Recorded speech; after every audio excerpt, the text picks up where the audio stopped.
Jemma. So nice to meet you. Yeah, lovely to meet you both as well. From America to Australia, Doug is coming in to say hello. Doug, say hello. Say hello, Doug. Doug, you have to look the other way. I love every time we feed him, he comes over to thank me. He comes over to say thank. Oh no, actually, I think he wants food. Anyway, hi, Jemma. So Jemma is a host of a podcast that is called The Psychology of Your 20s. And you have a lot of interesting subject matters and chats about what it is like to be in your 20s today. And first I want to ask you what you think is the difference between being in your 20s today versus previous periods of times. That's like the $1 million question, right? I feel like if I could answer that in one word, it would be there is more technology, more opportunities, which is amazing, but then also more competition, more of a choice overload, more pressing threats from the economy, from the climate.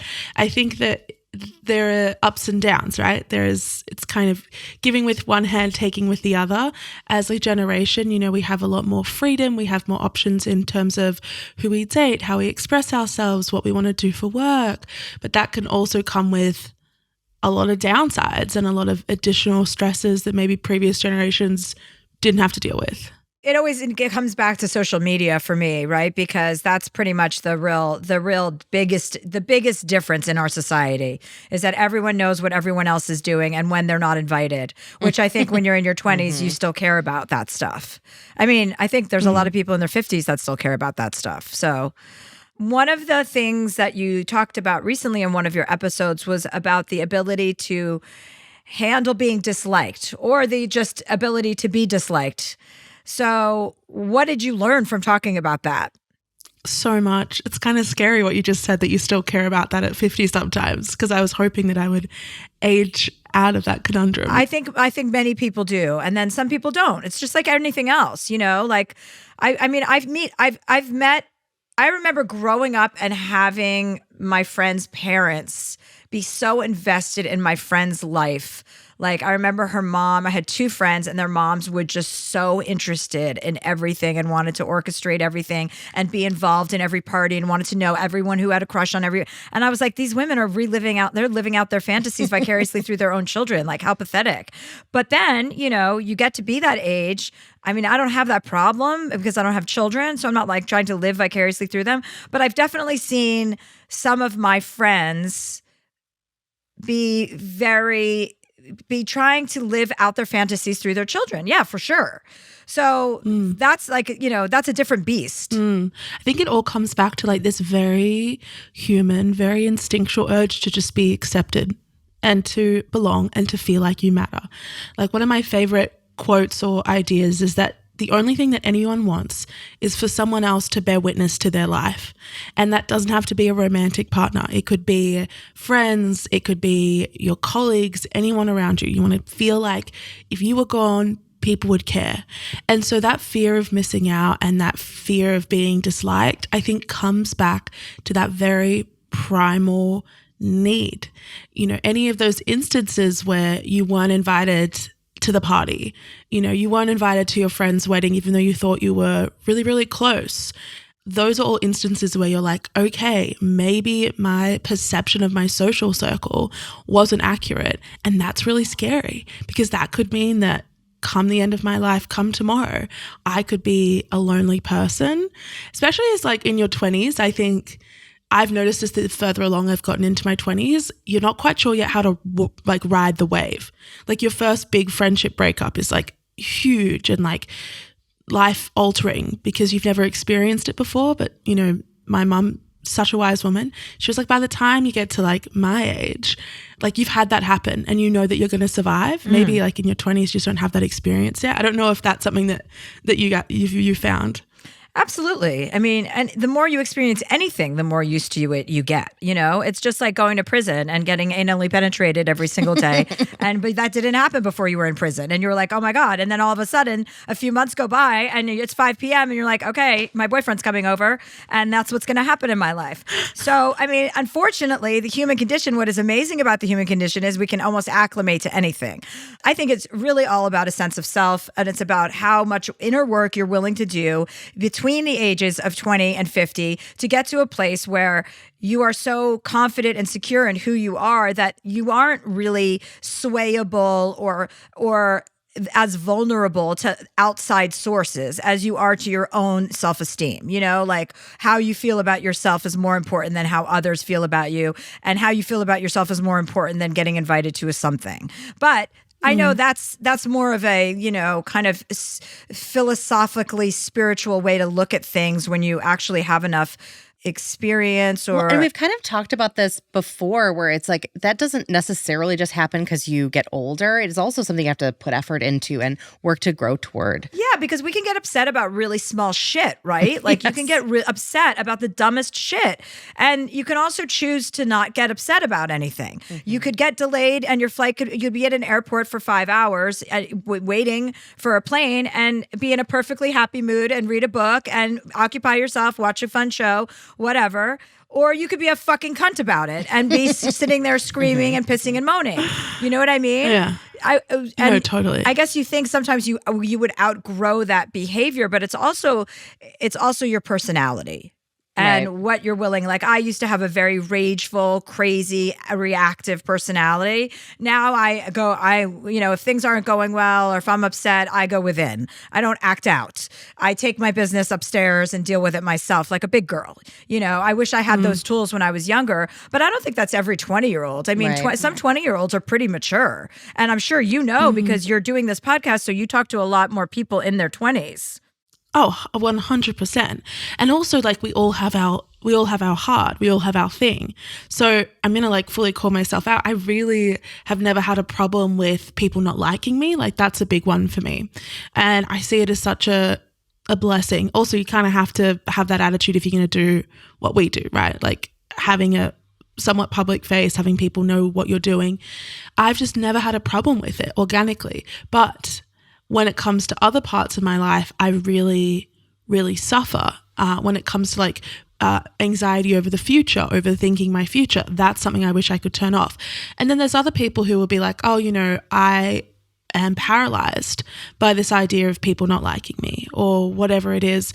But I have like no worries that I'm going to figure it all out. Like I don't worry about the future. Like what are you talking about? I don't think about like really big questions around like where I'm going to turn up, what's going to happen, am I going to be okay, I don't worry about money. So I do also think that it's personality, and then it's just like whatever your brain, I think the insecurity, like whatever your big insecurity is what it latches onto. So maybe like anger is like, oh, am I worried that I'm not going to be in control? And so I have this like very vibrant emotional reaction because it feels like the biggest thing I could do to bring anything back into my control, or any number of things like that, where it's like it all links back to personality, but also insecurity and individual differences about what is your hard and what is your kind of journey through that as well. You're saying heart, like you're like your organ. Like your hard, like a big hard rock. Like what is your hard? Hard. Yeah, the Australian accent. I didn't know is if it was like the accent or if I was like, okay, is she saying hard? Okay, we don't use it that No, way, it's so the that's good to accent. know. I'm glad you explained that. You talk about friendship, breaking up friendships, which is a good subject matter because that happens at any phase in life to people. And I guess the first time it is the worst time, right? It's kind of like it can be very hard to recover from that. So did that happen to you? I was just going to say, yeah. And it's happened to me a few times. And I will say there did come a point where it happened like maybe 3 times in a year and I had to be like, I'm the problem. Like this is a me thing. It was especially like this very pivotal point in my life when I was leaving university, college, and I basically had this huge falling out with my roommates, with this person who had been my best friend throughout my college university days, like best friends. We thought we were going to be each other's bridesmaids. She was going to be the auntie to my children. And I think the reason it was a breakup, but it felt more like a fizzle. It felt like we'd fallen out of love with each other. That there were these things that had always bothered us about each other, almost like a relationship, that we just kind of swept under the rug because we were friends, when maybe if that was in a romantic relationship, it would have decimated the relationship sooner. But because it was a friendship, everything was a little bit less, just a tiny bit less intense. And it was this fizzle, and then it was this huge break where I just never heard from her again. Never heard from her again almost overnight, and never really knew why. And then you have to kind of go back and examine your behavior. And recently, I actually saw her. She lives in Sydney now, which is where I live. And it was actually quite a beautiful moment. Do you guys have Sushi Train? We don't have it, but I know what it is. Yes. But explain what it is. Well, basically, I'm pitching anyone who's listening the Best Big franchise idea for America, which is basically a tiny train. Like you sit at like a counter, and this train carrying all types of sushi like comes around, and you can like pick what you want. We have it. We just don't call it Sushi Train, right? Yeah, it's like, sounds wonderful though. Yeah. We know what you're talking about. Yeah, that is wonderful. There we go. It's vital for the story. So I'm sitting at one of these, and it's kind of like onto the street. Like where I'm sitting, you can kind of see out these glass doors, and across the road, I see her and obviously her new boyfriend. And we haven't seen each other in probably 2 to 3 years at this point. And they're standing at the lights, and she's like looking at him, and she just looks so happy. So happy. And I had this huge inclination to like go out and run to her and be like, I'm so sorry. I'm so sorry. I'm so sorry. Like, I miss you. Yak, I know it's been a long time. And I just kind of left it. I was like, everything's worked out for her. She's got this beautiful boyfriend. She's in this beautiful city on this, the main street. Like she's probably going to get dinner. And I think it's also those moments where you realize how, like with most breakups, you mature from it. You get something from it, even when it's really, really painful. And that was just like a beautiful full circle moment for me. Oh, that's nice. At the Sushi Train. Yeah. At the Sushi Train. I love what you say about like you needed to examine your behavior in that moment because there have been a few relationships that fizzled like that. And I wonder, there are certain times when like, yes, I'm the problem. And other times when you just find yourself like outgrowing a friend group or outgrowing a friendship. And what would you say are like the ways that someone can tell, like, am I the problem? Am I the asshole here? Or like maybe you just outgrew these folks? That's a really, really great question. I think the best way to tell is your life changing? Is there something about your life right now that is causing a transformation or an evolution? Or do you feel like you're the same that you've always been? Maybe that's actually why your friendships are also fizzling, because you're stagnant, you're unhappy, like you're kind of taking things for granted. The other way I think it's really easy to tell if it is you that's the problem is the level of like conflict. Now, I'm going to say this. For women, conflict does not look the same in their friendships as it does for men. And I was talking to my partner about this like kind of fight that two of my friends are having at the moment. It was very intricate. And he was like, how did you even know that they were fighting in the first place? Like when you were in this room with them, when you were having dinner. And I was like, it's the pauses, it's the silences. Like you've got to remember conflict isn't an all out fight. It's, are they avoiding you? Like, are these people perhaps excluding you, not because they don't like you anymore, but because maybe you're just bringing a really negative, bad vibe, or because you've done something that's offended someone that you haven't owned up to. Those are some of the more subtle signs, I think, that there's conflict amiss. Yeah, I feel like most men just like can't pick up on those subtle things, like just those men intricacies. Don't pick up on nuances at all, for sure. Yeah. But I think another topic that people are obsessed with, and I guess it starts in your 20s, but it probably starts earlier than that, is falling in love. And I know you've talked about this on your podcast, finding love, and the idea that they may not find it, or which I find to be just a silly notion, because I've never met anybody that's never been in love, unless they're 8. So I find that most people do find love. Do you feel like it's different? It's a really great question. Honestly, I wish that you could come on my show and tell people that, because perfect. Like, I think they just don't believe it coming from me because I'm not. Well, first of all, we get people writing in all the time about that. People are constantly asking us that on our podcast. But I just always also like. I just feel like it's one of those facts of life. Like it's going to happen, and the longing and the pressing or pushing for things. It's like, it's one thing to have an intention for something, but to be actively, constantly pursuing it almost defeats the intention of what you want. You know what I mean? If you spend so much time, it's almost like it becomes like you're begging for something, and things happen in a natural way. And like, you have to kind of accept that that's one of the natural things that happen in life, and that it will happen. Like it is very likely to happen, more likely than unlikely. Here's the thing though, I think with everything else in our life, right, we're told to be really like go for it, really proactive, and to have like a 5-year plan, to have all these other things. Like if you want something, if you want the promotion, work for it. If you want the dream house, save for it. And then when it comes to love, you're right. You can't, like, you can put yourself out there, but there's nothing that you can really control sometimes. That's where I think the fear of never finding anyone comes from, is that it's unpredictable. There's not like there's no structure for finding your soulmate the way that there's a kind of a structure for finding all the other things that you really want in life.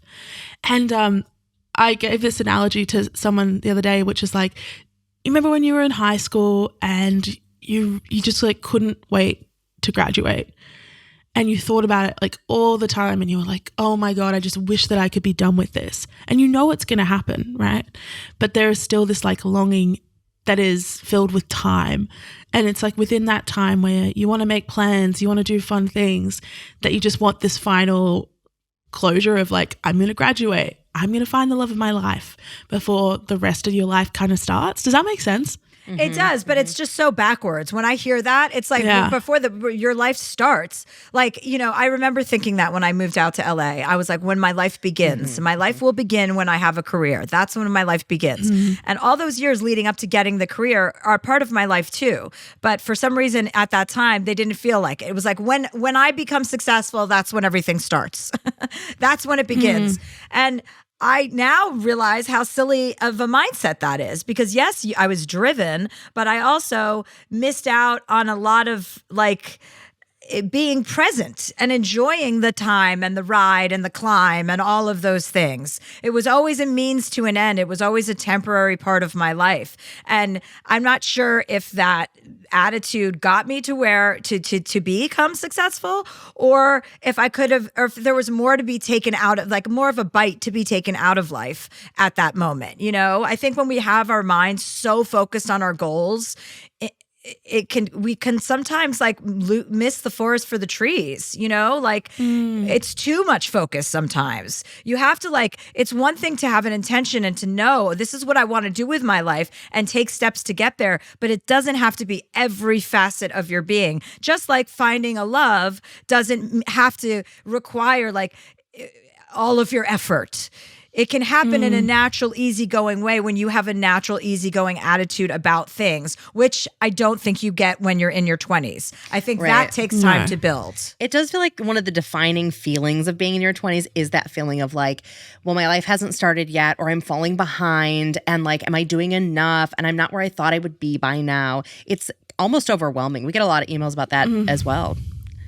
Oh my goodness. I mean, I feel that way as well. All the time. And it's exactly the same. It's like the predominant feeling. I want to say something though, based on what you were saying, Chelsea. And it's the story of how I met my partner, because I totally believe in your philosophy. I went on like a full dating detox, like didn't date for a long time, was just like, I'm not gonna leave space for it. And then I think it was like 6 months to a year later, I was in like Bali with all my friends, and they had all come out of these like terrible breakups, and they just wanted to, you know, have sex. They just wanted to get laid. Like they just wanted to have the fun holiday experience. And I was like, yeah, I'm going to get on that. And I re-downloaded the apps. The first person I matched with, hit it off with, it just happened. And we've been together for 2 years now.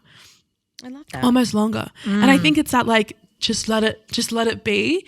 But back to what your point was, is in your 20s, it's kind of like, but when is the letting it be starting? Like, when is the chill time starting? Like, can I do that now? Or is that going to like take away from the planning time later? Is that going to take away from like the fun, successful times in my 30s? If I take time off, if I take a break, if I'm not doing everything the way that everyone else is.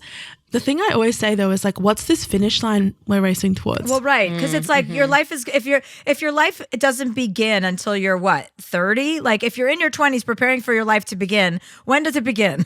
25, 30? Exactly. And then what happens when you're 40, 50? You're dead? Like what is the cycle of like the thought of a 20-year-old? Because I know when I was 20, I never thought beyond 5 years. Like, you know what I mean? It wasn't, I'm sorry, I never thought beyond 5 months. You know, I thought about the future, but the future was way beyond 5 months. And the immediate future was, you know, the real, like, day in, day out of everything. So I don't know. I wonder if more like younger people were able to kind of not be so, I mean, I don't want it to confuse it with the word lazy. I don't mean being lazy. I mean being very clear about what you want in life and knowing it, but without being crazy aggressive about it, I guess what I'm saying. And I think a lot of people would probably disagree with that, because a lot of people would say you have to be crazy aggressive to get what you want.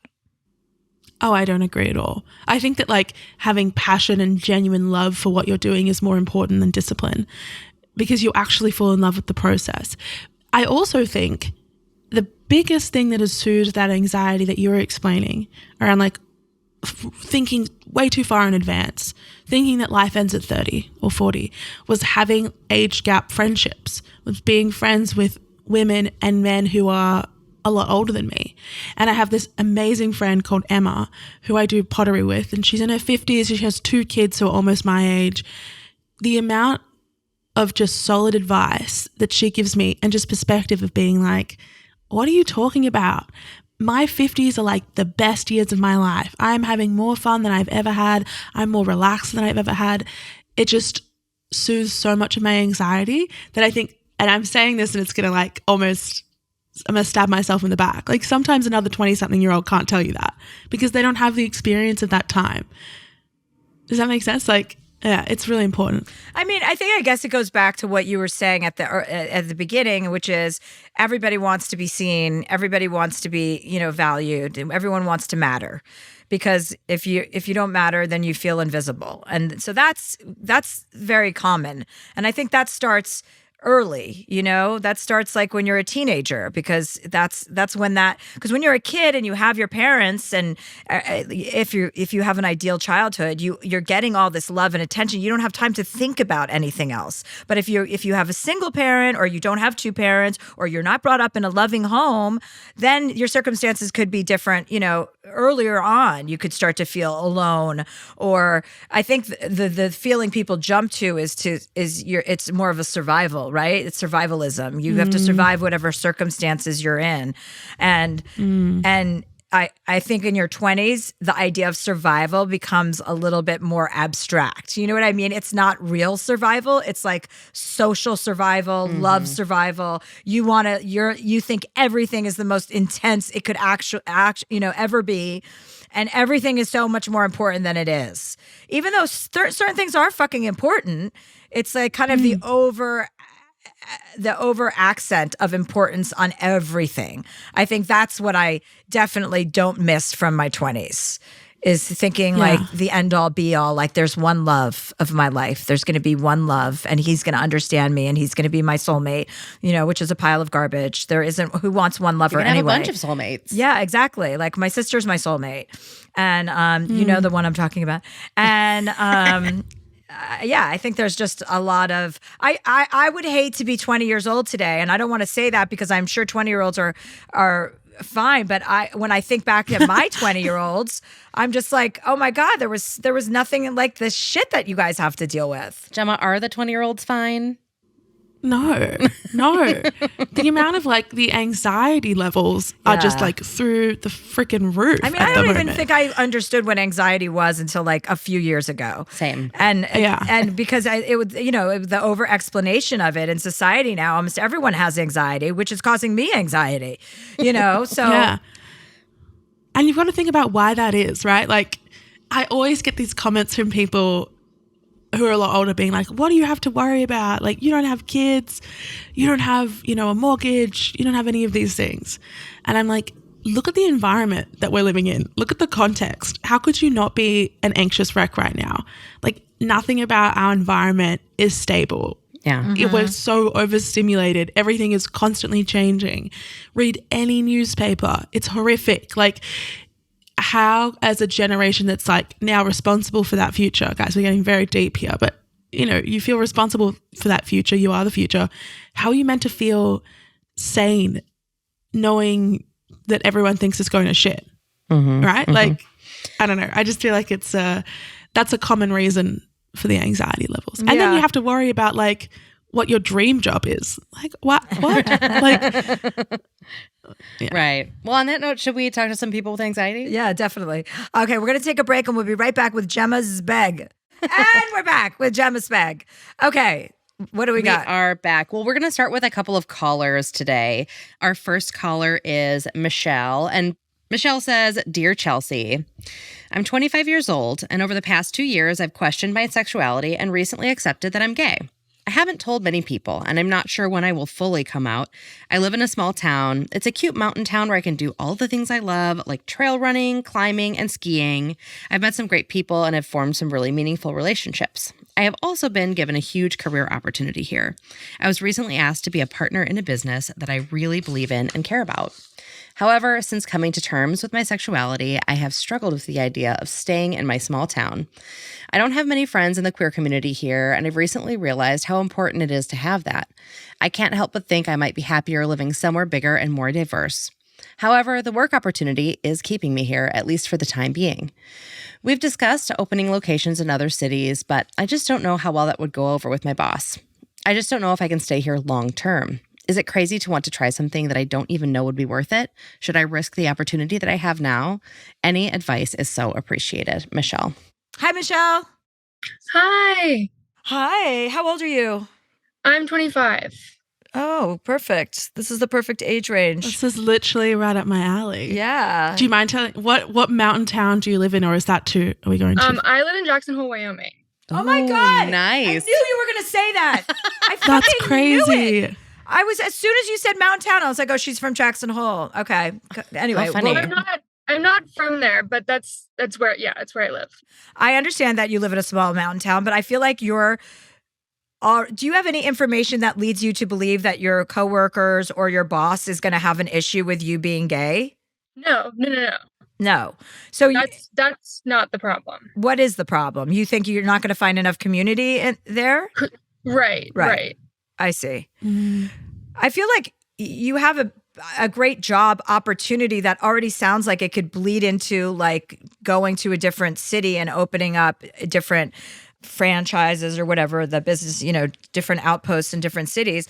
I wouldn't want you to project what you think is going to be the result of your sexuality before you find that out. Do you know what I'm saying? Like, have you really given yourself a chance to be out and about in Jackson Hole, in your job, in your community? No. Right. That's a good point, actually. Yeah. I guess my issue is also I have a gay brother, which is just a coincidence. Cute. But I think that I see his community, and then I see communities like in bigger cities about like all of these other people that have friends in the queer community, and Jackson Hole is just so small that it is so accepting, and that's not the issue. Like acceptance would be fine. The issue would be like just having that community there as opposed to like living in a bigger city and having a community, I guess. I just think that you're 25 years old. We were just talking about this. You have your whole life ahead of you, even though I'm sure you feel like you're already halfway in the grave because 25-year-olds think they're fucking old. But you have you have a great job opportunity. I would combine the two things and see how it works out in Jackson Hole with the intention of moving to a bigger city down the road. Like, you don't have to do that this year. You could wait a year. You could maybe wait 2 years, but you don't have to spend the rest of your life in Jackson Hole. You can stay in this town, develop your job, like see where that takes you. And maybe that will be the vehicle that takes you to another city. If you give yourself some time to just like chill out and feel the vibe out, you don't know, you could fall in love with somebody in Jackson Hole. I'm just going to say, I do really appreciate though, the being young in the queer community, right? And it feels like that's where it really is. Like when you're like in your 20s and like you're young and queer and like in New York, in New Orleans, like in one of those like vibrant places. I do think that sometimes it's like life is sometimes a series of waiting rooms, and you're probably in this waiting room right now where you're like, can I have it all? It's like, yes, you can, just not all at the same time. So you could be in one of those huge cities and being like, I'm so accepted, I'm loved, I've got all these friends, and we're going to like chaperone gigs, like super fun. And then be like, but my job sucks. So I think like right now it's like you're really coming upon like this major problem and conundrum, which is like, how come everything in my life isn't perfect at the same time? Like, how come I couldn't have both? So I really think that you kind of have to like flip the dice here. What's more important to you right now? Knowing that you might not be able to have both. Is it having the community that is brought by like being like gay and like open in like a bigger place? Or is it having the career that then you could build that community on in the future? It's kind of up to you to choose. Yeah. And I think just like it being so new right now, or new to like me accepting it, that feels like the bigger part is that like it feels crazy to be in a big city where like I could just be open and free and like I don't know everyone at the store when I go to the grocery store every week. Yeah. Like that feels like a crazy feeling. So I think that's like the desirable thing right now. But if I were to wait a little while, I think it would be less exciting. I would also encourage you to get involved in, some little community that's in your town, because there might be folks that you don't know are gay or just aren't really out, or maybe they are out and you just didn't know. But also like maybe there's some travel opportunities here too. Maybe there's like going to Pride in New York City or a smaller town if that's like more your vibe. There are events all over the place all of the time. So maybe this is like getting one friend in your community who maybe you can travel with and do that sort of thing. But I also think like just as you begin to come out to more people, you'll start to build that community, even though it's a small town. Yeah, I think that's true. Is there the potential, did you say with this job, there's the potential, you said, of possibly opening up different branches, or what was that part? Yeah, we've talked a lot about opening different locations. Actually, I am also in grad school and having a really hard time finding nurse practitioner clinicals. So we've talked about just like me moving somewhere for the 8 months that I have to do my clinicals to open up another branch. So that's also an option. Oh, well, there you go. That's great. That's killing two birds with one stone, or killing one bird with two stones. I'm not really sure. I'm a little upside down option. today. It's also, I guess, like also hard, like little things like Jackson Hole housing is horrible. So like leaving is kind of scary because then you don't know if you're going to get housing when you come back. It's just all, but yeah, I definitely have the opportunity and I'm definitely not complaining. I live in like the most beautiful place ever. So. Yeah, but you're in grad school, you've got a gig, you've got a job, like you know what you're comfortable with your newfound sexuality. Yeah, like that's awesome. All of these things are awesome to know about yourself. You're ahead of the game. So these are all good things. Like the future is bright. You just have to figure out what you're going to do. And it sounds like I think I know exactly what you're going to do. I guess I do too. Talking it out is definitely beneficial too. Yeah. And the most important thing, like the biggest takeaway is it is so important to identify what you want out of life. You know what I mean? Like, it's so important to hear you say, like, this is who I am. This is my sexuality. This is what I want. All of those things, saying that out loud is just so valuable. Like, these things will all come true for you. Yeah. Yeah. So great. Have a great right, life. well, Michelle. It's going to be awesome. This is all really exciting Thank for you. you so much. Will you Yeah. fill us in like so 6 much for all the months? advice. Yeah, for sure. And enjoy the town you live in while you're there. So much. Yeah. Yeah. Okay. It's amazing. Thanks so Okay. much, Best of Michelle. luck. Okay. Thank you. Take care. I have so many friends who didn't come out, which by the way, this is also fine, but like didn't come out until they were in their 30s or even in their 40s in some cases. And like, this is so great for her. I'm so excited for her. What about Will She's got Ferrell's discoveries. Harper? Right? What's Harper's last name? Don't know Harper's last name. I want to say Harper Lee every time, and then that's the author. But she just came out and when she was in her 50s. Mm-hmm. Yeah. It's so hard though, because it's like there's this whole thing of like being young and queer and like having all those opportunities. Like living in Sydney, I say it all the time, and I live in like Newtown, which is like the like gay capital of Australia. And you see that, and I'm sure she's seeing that and being like, that looks so fun. And like exactly what we were saying before, it's like, that's when my life is going to start when that happens. Like, right. I don't want to wait. But I think I think everything's going to turn out so perfectly for her. Yeah. Yeah. And she'll expand her community when it's the right time. Yeah. Yeah. Well, our next caller is Ray, and she says, Dear Chelsea, I need your advice on being homesick, but also on being too emotionally exhausted to go home. Here's the situation. What? About 5 years ago, I moved a little over 1,400 miles away from my family, and honestly, the distance worked wonders for us. It's given us the space we've needed to heal our relationships, and we're all closer than ever. I miss them dearly, but every time I visit, the goodbyes are Oscar-worthy tearjerkers. I've tried every family member for the airport drop-off, trying to find the one that won't make a scene, and spoiler alert, they all do. It's gotten to the point where my return flights are filled with dissociation, panic attacks going through security, and I spiral into a post-visit funk that lasts weeks after returning. Every time I get back to my life, which I might add is going great, it takes forever to remember that homesickness doesn't mean I need to sell everything and move back. It just means, well, I miss my people, and that's not a bad thing. It's not just airport drop-off either. Oftentimes, I'll visit for a full 7 days, and we barely make it to night 2 before someone's tearing up over the impending farewell.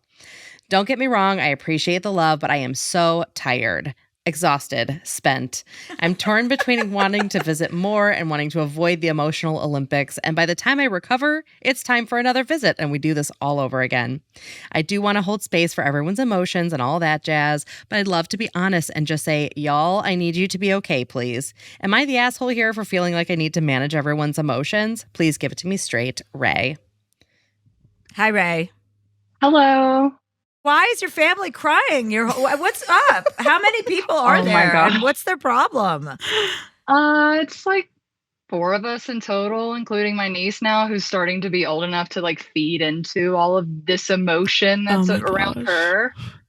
A baby crying is going to be, that would be so hard. It's like you've got the adults and then you've got the child wailing. Absolutely. Yeah, no, it's not, it's like I get phone calls every now and then saying like, we miss you. When are you coming back? And they'll be like, they'll put her on the phone and now she's the one who's like, when are you coming back? So it's a lot. I don't know. And do you feel emotionally depleted because of their emotions, or are you also is it emotionally difficult for you to leave? It is emotionally challenging for me, but the times that I've had a friend, like a non-biased party, like drop me off at the airport, it's all fine. Yeah. Like the flight's fine. Coming back here is fine. Not a big deal. But yeah, anytime I've had family members drop me off, it's Waterworks. awful. It's Okay, so well, awful. Do you know how to take a fucking Uber? Yes. But I'm saying like during the times that like, you know, we're sitting down for family dinner on night 2 out of 7 and my dad's just looking at me tearing up and stuff, thinking about how I'm going to leave already. You know, it's like, I want to be kind of like, guys, get your shit together. But I talked to my therapist about this and she's like, you need to be grateful that they love you so much. And I'm like, I get that, but I also want to. But both can be true, right? You can be grateful and also be like, get your shit together. It's not productive, and it's clearly not helpful to you when you're leaving. And who knows what's Right. going. I mean, it's not productive for any of you together in your family to be crying about leaving when you've just got somewhere. That doesn't make any sense. So Absolutely. And you've never broached the subject with your family? No, I'm really trying to like let them have their feelings and I'm not trying to like make them feel any type of way, but it's just getting to a point where it's making me want to move back. It makes me forget about how good my life is here. And it's not really like me to want to just like give up everything just to go back and like coddle everybody. But that's the way it makes me feel. But that's guilt. That's guilt. Yeah. So they're making you feel guilty by their behavior. And they're not intentionally making you feel guilty, or maybe they are. I don't know. But that's neither here nor there. What you're feeling is guilt, and that's not a reason to do anything. Do you know what I mean? Right. You didn't do anything wrong. You're living your life. Like, you can't go back and live with your parents because it'll make them feel better. Then you're sacrificing yourself. And there's a way to have like a healthy, balanced visitation with them whenever you choose to go home, and also live your fullest, best life. And they kind of have to get on board with that. What do you think, Jemma? All right. I totally agree. I've got some solutions. I think that, okay. Chelsea, you've put nail on the head. It's guilt.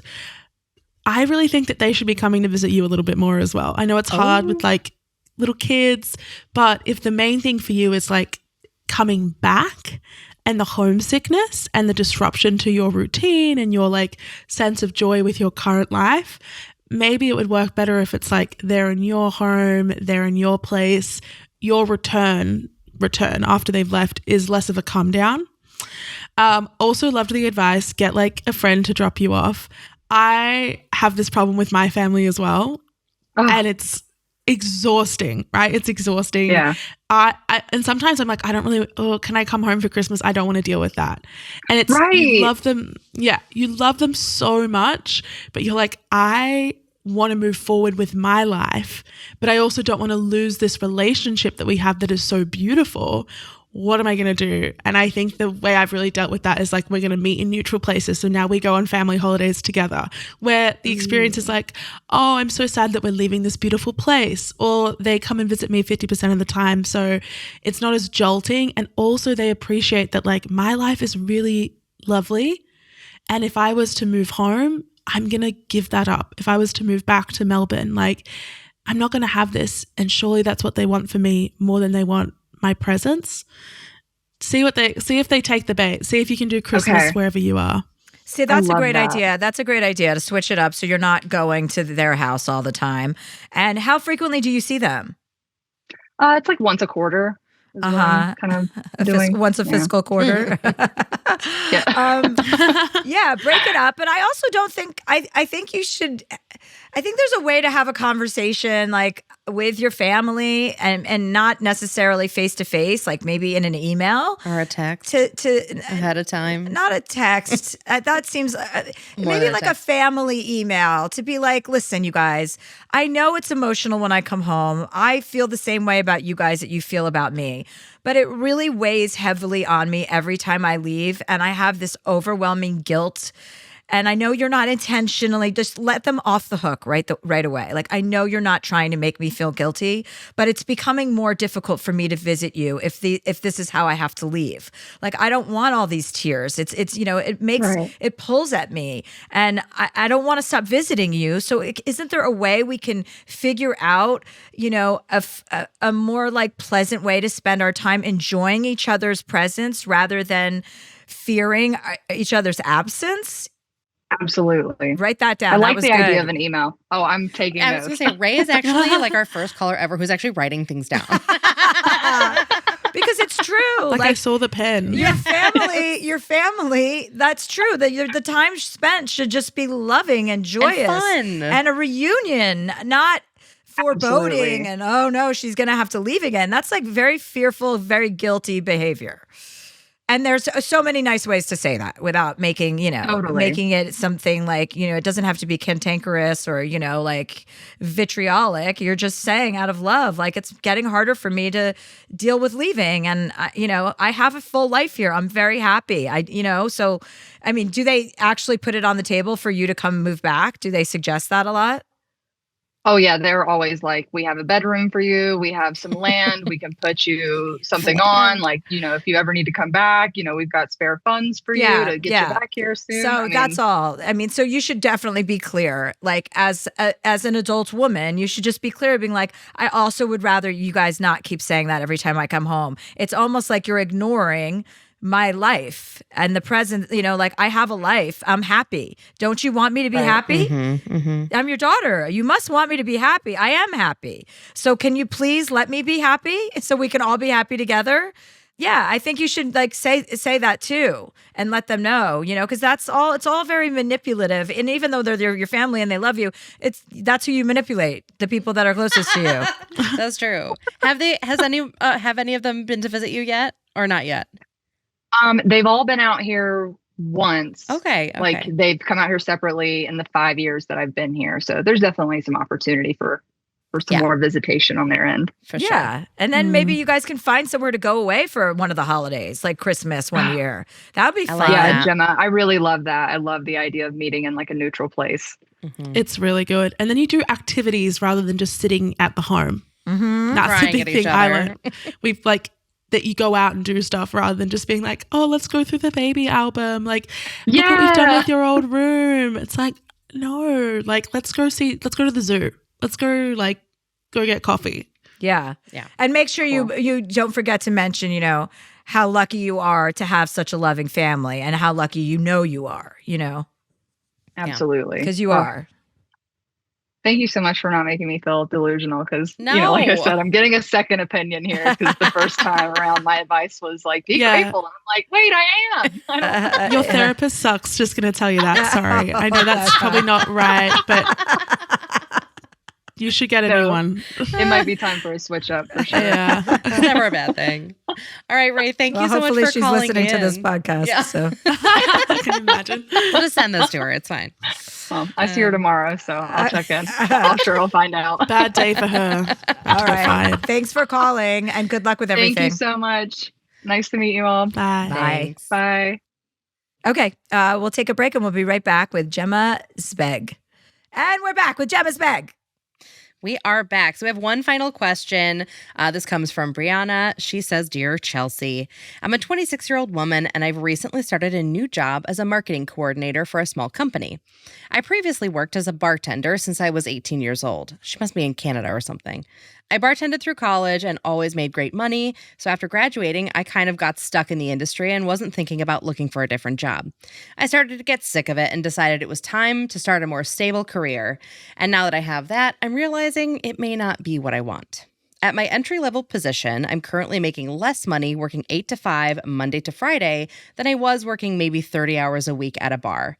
I'm picking up weekend shifts at the bar for extra cash, and I'm starting to feel burnt out.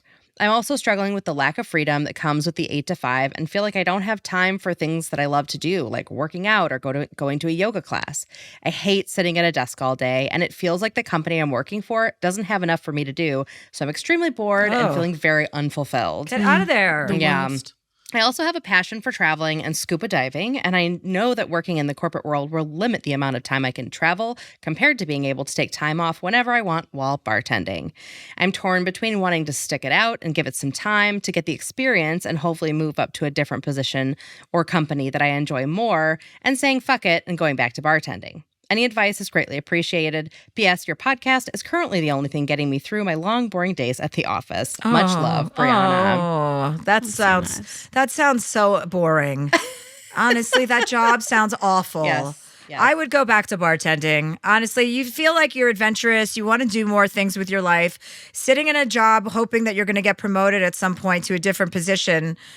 Or you'll still be at a desk. Where you're still, if you're not, some people are meant to be sitting at desks and some people are not. I'm not. I can't sit behind a desk. I can't even sit on a couch without, like this. I have to sit crisscross applesauce. I'm like, I can't even do anything, like I get it. I totally feel you. And I would say that's your deep inner self telling you this is not the way you want to go through life. And if you can go through life being a bartender, making probably twice as much money as you're going to make at that entry-level office job, and with working half as much and have all that extra time to do all of the things that you want to do, like yoga or scuba dive or travel, then I think it's a no-brainer.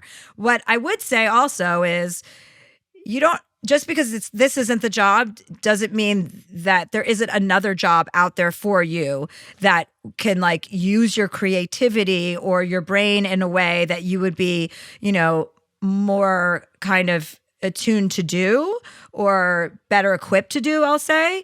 You should keep thinking about what you are passionate about. Maybe you're so passionate about scuba diving, you want to become a dive master. Maybe you're so passionate about travel, you want to be a flight attendant, or you want to be in some sort of, run a travel group. Like you should look to your areas of interest that are really that take up your time and look at job opportunities in those areas. And you know what is a great side hustle while you're learning to be a scuba master? What is it, dive master? Bartending. Helps pay the bills while you're seeking out the thing that you're actually passionate about. Yeah. What do you think, Jemma? I agree with everything above. I will say one caveat. I have a 6-month job rule. So if you're still within that 6-month period, I know it might sound counter to what you want us to say, but wait out the 6 months. You don't know whether it's just the adjustment that's scary or whether it's actually the job. I know it sounds like it's pretty boring. So I'm guessing that maybe you get to 6 months and you still hate it, but then you can say I gave it a shot. I tried this, it didn't work. Instead of leaving after 2 to 3 months and being like, maybe I just didn't give it enough time, and then finding yourself in that cycle of like feeling bad and then going back and then hating it and blah, blah, blah, blah, blah. Also, like, I don't know, I'm someone who hated working a desk job, worked a desk job for like a long time, always knew I didn't want to do it, but I use it as my security net to do something else that was more what I wanted to do. So there isn't one way to go through it. You can work the corporate job, get maybe a couple of promotions, start making good enough money to be planning for a new branch to your life. As of right now, though, I would say maybe time to get out of there. I think the 6 month. I think the 6 month rule is good. You know, I think that's a good kind of barometer too. I don't think it has to happen tomorrow. You know, you can wait a little bit and see, but either way, you're probably leaving. So that's the story. All right. Well, Brianna, let us know how it goes, and we can go to wrap. Okay. Well, Jemma, thank you so much for coming here with your 20-year-old self and giving advice to other 20-year-olds. We really needed it. Yeah, I'm glad that you guys learned how absolutely fucked it is for us. I know. I didn't love that part, but I guess I understand it. But I think every generation, is dealing with their own ball of bullshit. But it always feels like whatever the youngest generation is right now, it has it the worst. You know what I mean? Mm-hmm. Like before that, it was the 30-year-olds, and now it's really hard to say if it's just that period of your life or if the world is really a scarier place than it was. And I am of the belief that the world is a scarier place than it was. Sorry, 20-somethings. The innocence is over. There is no longer innocence. Yeah. Have to agree with that one. And Jemma, where can everyone find you? So I have my own podcast. It's called The Psychology of Your 20s. We talk about a lot of what we spoke about today. You can also follow me on Instagram at That Psychology Podcast or at Jemma Sbeg, Jemma with a J, Speg with a B. Great. Thank you, Jemma. Have a great rest of your night. Morning. Have a great rest of your morning, Jemma. Thanks Thank so much. you. Thanks so much. Thanks for having me on. Bye.